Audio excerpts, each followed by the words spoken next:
नमस्कार, मी यामिनी महामुळकर. हितगुज मध्ये तुम्हा सगळ्यांचं स्वागत. संधिवात या आजाराचं नाव सर्वांनीच ऐकलंय. हा आजार बहुतांश वेळा उतार वयात किंवा वृद्धांना होतो हे सुद्धा माहित असतं, पण हा आजार तरुणपणातही त्रास देऊ शकतो याची माहिती फार कमी जणांना असते.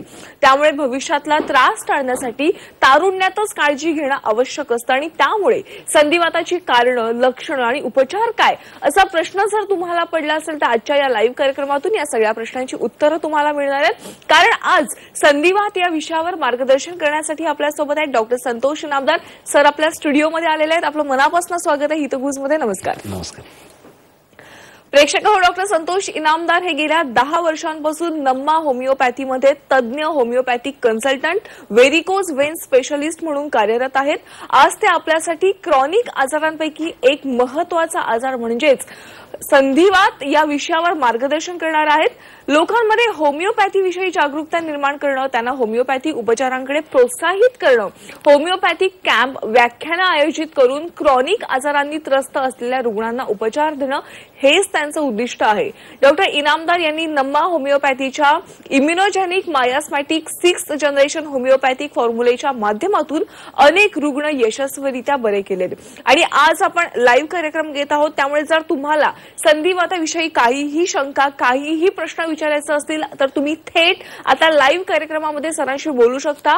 तुम्हाला जे प्रश्न पडले ते त्यांना विचारू शकता. यासाठी फक्त तुम्हाला स्क्रीनवर दिलेल्या लँडलाईन क्रमांकावर संपर्क साधायचा आहे. तर आजचा विषय असणार आहे आपला संधिवात. विषयाला सुरुवात करूयात. सर, संधिवात म्हणजेच आर्थरायटिस, तर सुरुवातीला संधिवात म्हणजे नेमकं काय हे सांगा. आणि सर, बघतोय की आजकाल सध्या घराघरामध्ये फक्त वयस्करच नाही तर तरुणांना देखील संधिवाताचा त्रास होतोय, तर यावर तुमचं काय मत आहे?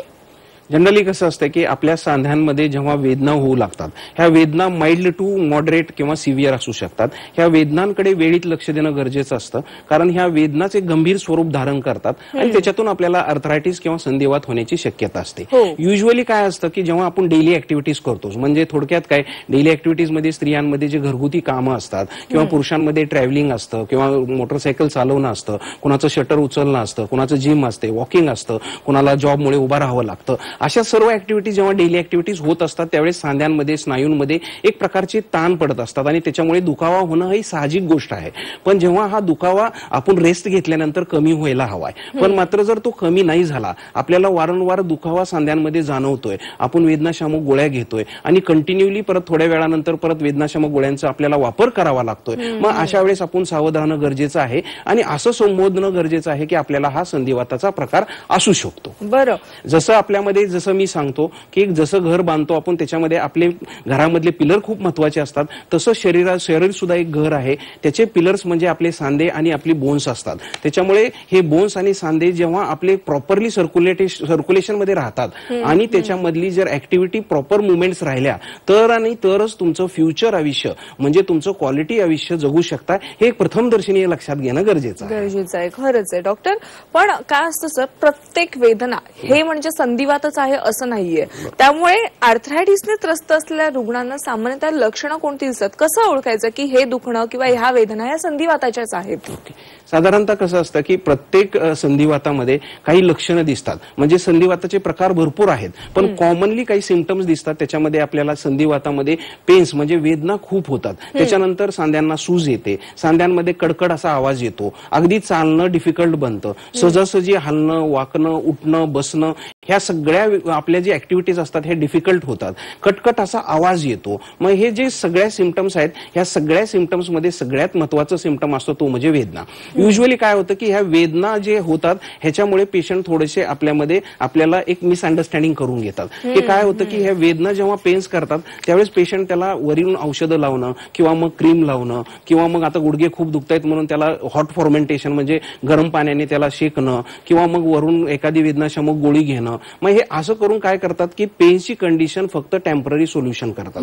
आमचं असं क्लिअर कट मत आहे किंवा नमा होमिओपॅथी हे रूट कॉज ट्रीटमेंट देते. म्हणजे जेव्हा तुमच्याकडे वेदना असतात, सूज असतात, तर ह्याला महत्व आहे, पण हे का होत आहेत, ह्या वेदना का होत आहेत, म्हणजे त्याची रूट कॉज बघितलं पाहिजे. सांध्यांमध्ये जी गादी झिजली, जी इतर गोष्टी घडतायत त्या नीट झाल्या तर तुमच्या वेदना कमी होणार आहेत, हे लक्षात घेणं गरजेचं आहे. त्याच्यामुळे आपण हे लक्षात घेतलं पाहिजे की जेव्हा आपण सप्लिमेंटेशन घेतो किंवा काही घेतो किंवा वेदनांना आपण तात्पुरता रिलीफ दिली तर ते 1 दिवस 2 दिवस 6 तास 8 तास 10 तास राहू शकतात, पण परत नंतर गोळी रिपीट करावी लागते. अशाने पेशंट एक महत्वाची गोष्ट करतात, ते म्हणजे आपल्या हाताने आपला आजार वाढवतात. आपल्या हे जे इतर औषध प्रणाली घेऊन आपल्या स्वतःची किडनी लिव्हर स्प्लीन खराब करतात आणि मग आपण डिसिजन घेतात की बाबा आपल्या आजाराची स्थिती वाढल्यानंतर मग रिप्लेसमेंट सारख्या कंडिशन्सला सामोरे जावं लागतं. हो खरं, म्हणजे असं जर दुखणं होतं ना वेदना विरहित, म्हणजे जे पेन किलर गोळ्या घेतात आणि ते तात्पुरतंच दुखणं थांबतं, पण जर आपण तुमच्याकडे उपचार पद्धती केल्या त्या आर्थरायटिसवर किंवा कोणत्याही वेदनावर, तर कायमस्वरूपी त्यांना मुक्तता कोणत्याही आजारातून मिळू शकते.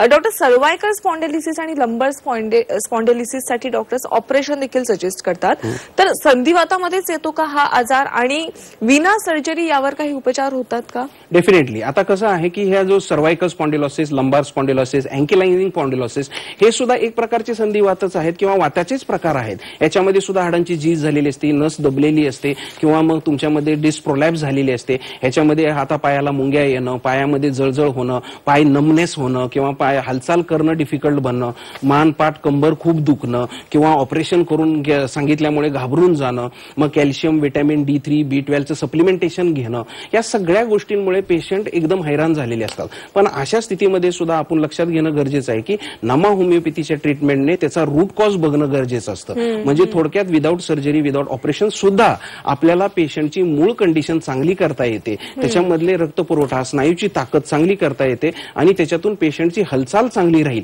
याच्याकडे लक्ष दिलं जातं. म्हणजे थोडक्यात सांगायचं काय की ऑपरेशन ज्यांना टाळायचं असेल, ज्यांना ऑपरेशन करायची इच्छा नसेल किंवा प्रथमदर्शनीय ऑपरेशनला घाबरत असतील, अशा लोकांनी नमा होमिओपॅथीची इम्युनोजेनिक मायाझमॅटिक 6th जनरेशन ट्रीटमेंट घेतली तर डेफिनेटली त्यांना एक चांगलं आणि परमनंट सोल्युशन मिळू शकतं, हे मी तुम्हाला सांगू इच्छितो. बरं, नक्कीच. ही जे तुम्ही जो तो उल्लेख केलेला आहे त्या आपण ती ट्रीटमेंट नेमकी काय त्याविषयी मी तुम्हाला जाणून घेणार आहे, पण त्याआधी आपल्याला एक कॉल आलेला आहे. पूजा यांचा कॉल आलेला आहे. पूजा, तुमचा प्रश्न काय आहे? हो तर सर, मला 1.5 वर्षापासून लंबार स्पॉन्डिलोसिसचा त्रास आहे. डॉक्टरांनी मला ऑपरेशन सजेस्ट केलं, तर आपल्याकडे याची ट्रीटमेंट होऊ शकते का? साधारणतः कसं आहे की जसं मी आता तुम्हाला सांगितलं की लंबार स्पॉन्डिलोसिस हा सुद्धा एक प्रकारचा आर्थरायटिस आहे. तुम्ही सध्याच्या सिच्युएशन मध्ये तुम्ही घाबरायचं काही कारण नाहीये. तुम्ही आता जी कंडिशन सांगितली की तुम्हाला लंबार स्पॉन्डिलोसिस आहे आणि अगदी 1.5 वर्षापासून आहे, म्हणजे त्याच्यामध्ये आधी फार चेंजेस झालेले नसणार आहेत. त्याच्यामुळे तुम्ही लवकरात लवकर नमा होमिओपॅथीची ट्रीटमेंट घेऊ शकता. ह्याच्यातून तुमची जी कंडिशन आहे हे ऑपरेशन टळू शकतं आणि त्याच्यातून तुम्हाला ही जी नमा होमिओपॅथीची इम्युनोजेनिक मायाझमॅटिक 6th जनरेशन ट्रीटमेंट जर घेतली तुम्ही तर त्याच्यातून तुम्ही अगदी आनंदी जीवन जगू शकता. नक्कीच. सर, आर्थरायटिसचे अनेक प्रकार देखील आहेत, तर ते प्रकार कोणते आहेत, किती आहेत, अगदी त्याविषयी सांगा. आर्थरायटिसमध्ये साधारणतः आपल्याला 3 ते 4 प्रकार जास्त प्रमाणात दिसत आहेत. त्याच्यातला पहिला आणि महत्वाचा आहे त्याला म्हणतो आम्ही ऑस्टिओआर्थरायटिस, त्यालाच आपण संधिवात म्हणतो.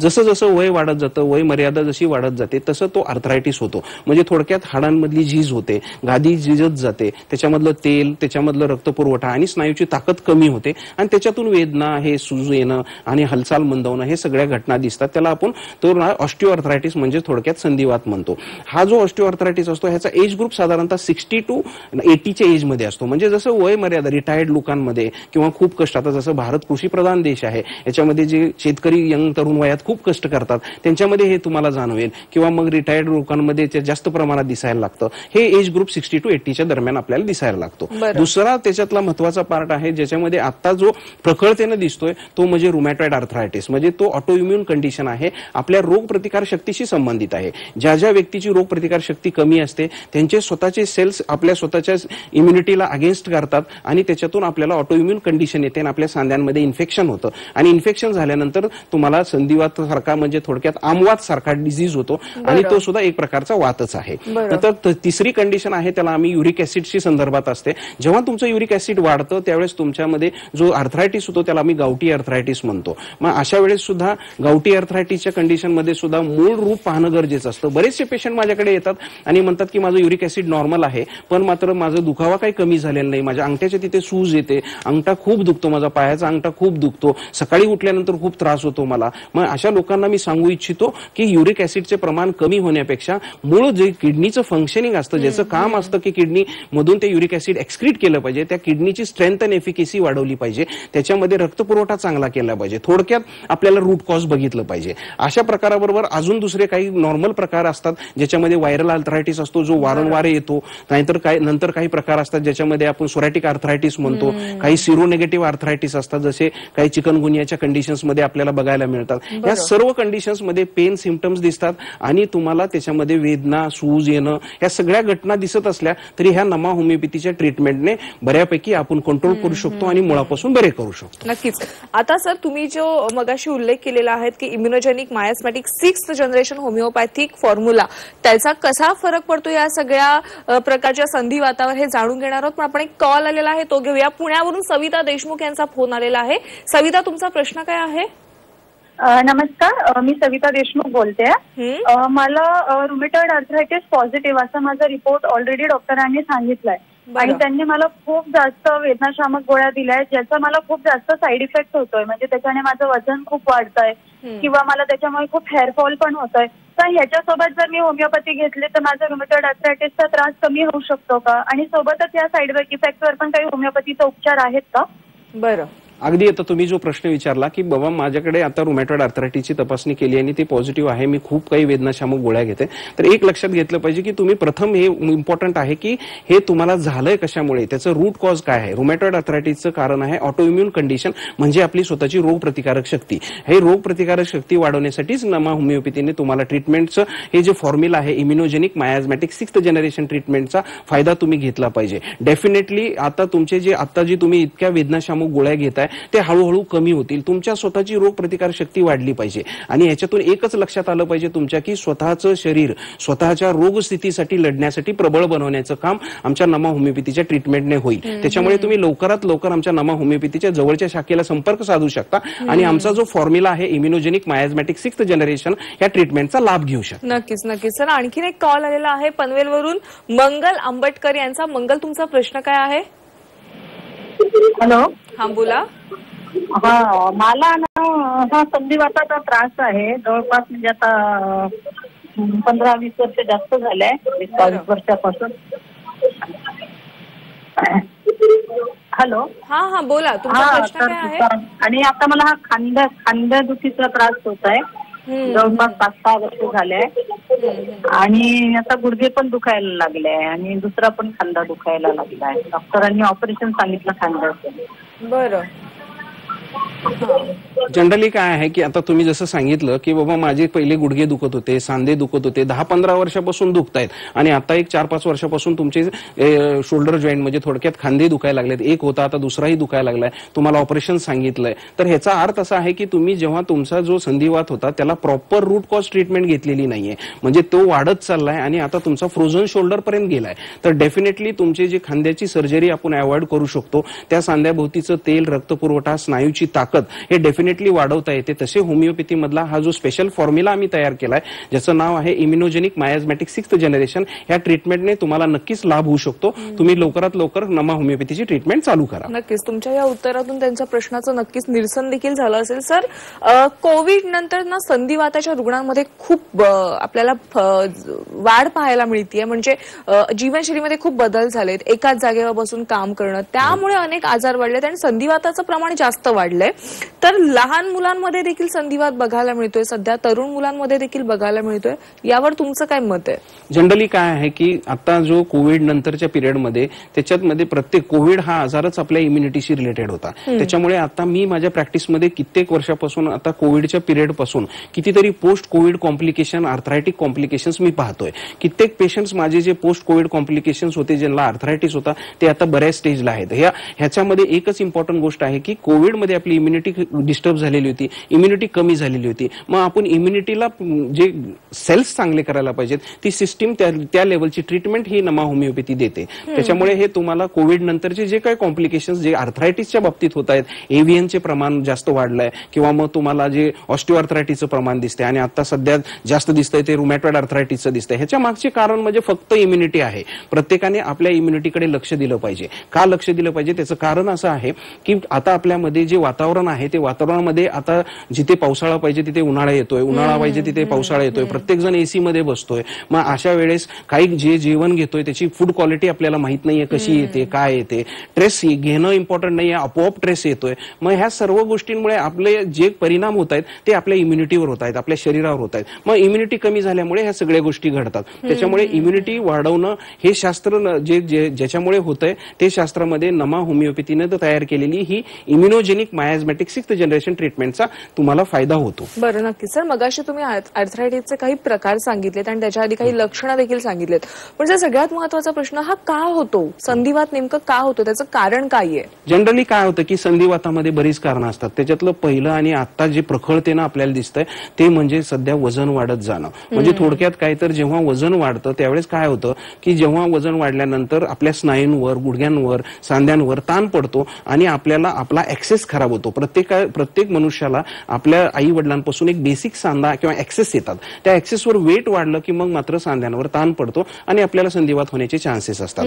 आणि आत्ताच्या लाईफस्टाईलमुळे आता आपल्याला प्रखळतेनं दिसतंय तो म्हणजे पोषक आहाराची कमतरता. पोषक आहाराची काय कमतरता दिसते तर calcium level, vitamin level, D3 level, folic acid, B12 हे जे घटक आहेत हे आपल्या हाडं मजबूत ठेवण्यासाठी खूप गरजेचे आहेत. बोन डेन्सिटी लेवल चांगली राहायला हवी. पण काय झालं की ह्या लाईफस्टाईलमुळे प्रत्येक जण पळतोय, प्रत्येक जणाला काही ना काहीतरी अचिव्हमेंट्स करायचे आहेत, प्रत्येक जणाला वाटतं की मी हे काम केलं पाहिजे. आणि एव्हरीवन जर तुम्ही पळत राहिला तर मग काय होतं की तुम्हाला पोषक आहार मिळत नाही. जिथे तुम्हाला लंच व्हायला पाहिजे ते स्किप केले जातात, ब्रेकफास्ट स्किप केले जातात, डिनर स्किप केले जातात. आणि पोषक आहार न मिळाल्यामुळे calcium level, vitamin level, metabolism खराब होतं. मेटाबॉलिझम खराब झालं तर अल्टिमेटली तुमची इम्युनिटी खराब होते आणि इम्युनिटी खराब झाली तर मग तुमचे मुवमेंट्स खराब होतात आणि इथून तुम्हाला आर्थरायटिस होण्याचे चान्सेस असतात.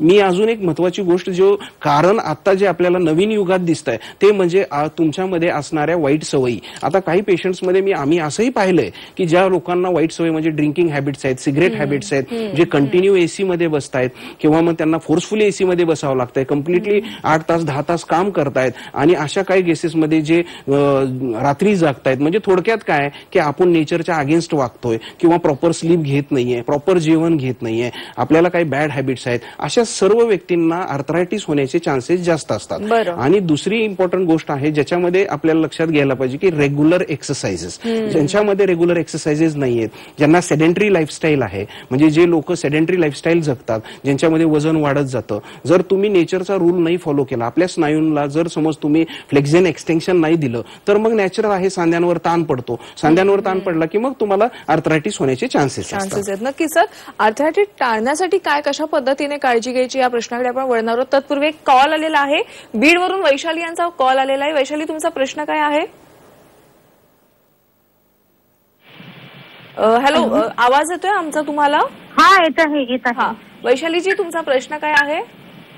ऍक्च्युली मला तळपायांना पण जड झाल्यासारखे होतात, तळपाय दिसतात आणि जॉईंट वरती सूज आहे, खाली तळपायाच्या वरती गोठ्यांच्या.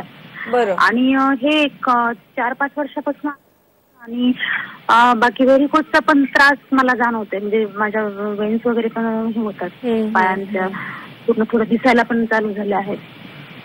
बरं. आता तुम्ही जो प्रश्न विचारला की तळपायांना आग होते किंवा सांध्यांना सूज येते, तर डेफिनेटली तुम्ही पहिल्यांदा इथं महत्वाचं बघितलं पाहिजे की तुम्हाला कुठल्या प्रकारचा आर्थरायटिस आहे. म्हणजे तुम्ही युरिक ऍसिडची तपासणी केली पाहिजे, आपल्याला रुमॅटॉइड आर्थरायटिसची तपासणी केली पाहिजे. म्हणजे थोडक्यात काय की नमा होमिओपॅथीच्या ट्रीटमेंटमध्ये प्रथम महत्व कशाला दिलं जातं तर तुम्हाला कुठल्या प्रकारचा आर्थरायटिस आहे त्याचं तुम्ही निदान करणं इम्पॉर्टंट आहे. प्लस तुमच्यामध्ये आता व्हेरिकोज वेन्सचा त्रास आहे, म्हणजे थोडक्यात सर्क्युलेशन तिथंही डिस्टर्ब झालेलं आहे. त्याच्यामुळे डेफिनेटली तुम्ही नमा होमिओपॅथीच्या इम्युनोजेनिक मायाझमॅटिक 6th जनरेशन ट्रीटमेंटचा फायदा घेऊ शकता. याच्यातून तुमचा आजार कायमस्वरूपी किंवा एक परमनंट सोल्युशन देण्याचा आम्ही प्रयत्न करू. नक्कीच सर, आर्थरायटिस टाळण्यासाठी म्हणजे तो होऊ नये यासाठी कशा पद्धतीने काळजी घेतली पाहिजे? आता जनरली काय आहे की आर्थरायटिस टाळण्यासाठी सर्वांनी एक महत्वाची गोष्ट केली पाहिजे, ती म्हणजे आपण नेचरचे रूल्स फॉलो केले पाहिजेत. नेचरचे रूल्स काय आहेत की आपण सकाळी उठलं पाहिजे, अर्ली मॉर्निंग राईज केलं पाहिजे, आपल्या स्नायूंमध्ये थोडीशी एक्सरसाइज केल्या पाहिजेत, म्हणजे थोडक्यात आपण व्यायाम केला पाहिजे, पोषक आहार घेतला पाहिजे, आपल्या आहारामध्ये calcium, vitamin D3, B12, proteins किंवा हे सगळं जाते की नाही याचं लक्ष दिलं पाहिजे. परत आपल्या दैनंदिन ऍक्टिव्हिटीमध्ये आपण असे कुठलेही बॅड हॅबिट्स नाही घेतल्या पाहिजेत. प्लस ह्याच्यामध्ये खूप इम्पॉर्टंट गोष्ट असते जी आता आपल्याला प्रखरतेने दिसते. फिमेल्समध्ये हार्मोनल इम्बॅलन्सेस आणि मेंटल आणि इमोशनल हेल्थ, म्हणजे प्रत्येकाची आता इमोशनल हेल्थ खूप डिस्टर्ब होत चालली, मेंटल हेल्थ सुद्धा बऱ्यापैकी डिस्टर्ब होते. मग ह्या सगळ्या गोष्टींमुळे काय होतं की तुमची इम्युनिटी कमी होते आणि एकदा इम्युनिटी कमी झाली की मग तुमच्या हाडांवर इन्फेक्शन्स होतात किंवा हाडांमध्ये त्याच्यातली गादी कमी होते, तेल कमी होतं आणि त्याच्यातून तुम्हाला संधिवात होण्याचे चान्सेस असतात. सर मगाशी तुम्ही एक उल्लेख केलेला होता की नमा होमिओपॅथीचा well research immunogenic miasmatic 6th generation homeopathic जो फॉर्म्युला आहे त्याविषयी सांगा, तो नेमका काय आहे? नमा होमिओपॅथीने जे वेल रिसर्च करून जे इम्युनोजेनिक मायाझमॅटिक 6th जनरेशनचे जो फॉर्म्युला आणि ट्रीटमेंट तयार केली याच्याबद्दल असं आहे की आपण प्रत्येक व्यक्तीला आर्थरायटिस ट्रीट करणं, जसं मी आधी सांगितलं की पेन्स का आहेत हे बघणं महत्वाचं आहे.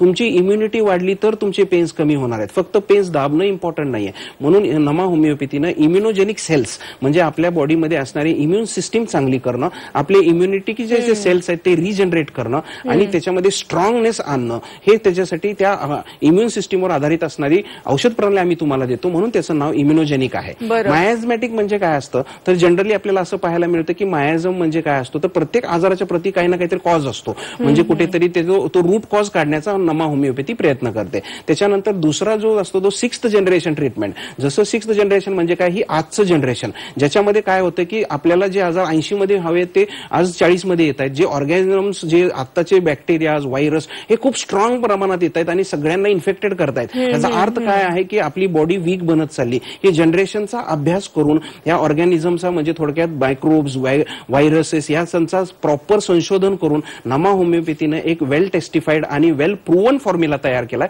ज्याचं नाव आहे इम्युनोजेनिक मायाझमॅटिक 6th जनरेशन. या ट्रीटमेंटद्वारे मी स्वतः कितीतरी पेशंट्सला, जे आर्थरायटिसचे पेशंट्स होते ज्यांना ऑपरेशन सांगितलं होतं, ज्या लोकांमध्ये ट्रीटमेंट पार्ट करणं डिफिकल्ट झालं, ज्यांची उमेद पूर्ण गेली होती, अशी लोक आता आमच्याकडे हॅपी स्टेटमध्ये आहेत. तर डेफिनेटली या ट्रीटमेंटचा तुम्हाला फायदा होतो आणि याच्यातून तुमची क्वालिटी ऑफ लाईफ चांगली राहते, हे मी तुम्हाला सांगू इच्छितो. सर, नमा होमिओपॅथी संस्था त्यांच्या वेल रिसर्च फॉर्म्युलांसाठी ओळखली जाते. मला प्रेक्षकांना सांगायचं आहे, प्रेक्षक ही संस्था arthritis, varicose veins, thyroid disorder, PCOD, वंध्यत्व, त्वचेचा आजार जसे की सोरायसिस आणि विटिलिगो तसेच पचन संस्थेशी संबंधित विकारांसाठी प्रभावी नैसर्गिक होमिओपॅथिक उपचार पुरवते. सध्या नमा होमिओपॅथी महाराष्ट्र आणि कर्नाटकांमध्ये 21हून अधिक शाखांसह कार्यरत आहे. महाराष्ट्रातील शाखा या दादर, ठाणे, पुणे, नाशिक, नागपूर, छत्रपती संभाजीनगर, नांदेड, सोलापूर, कोल्हापूर आणि अकोला येथे आहेत. सर, आज तुम्ही हितगुजमध्ये आलात आणि प्रेक्षकांना संधिवाताविषयी योग्य मार्गदर्शन केलं, त्याबद्दल आपले आभार. धन्यवाद. धन्यवाद. हितगुजमध्ये वेळ झाली आज इथेच थांबण्याची. ताज्या घडामोडींसाठी तुम्ही पाहत राहा झी 24 तास.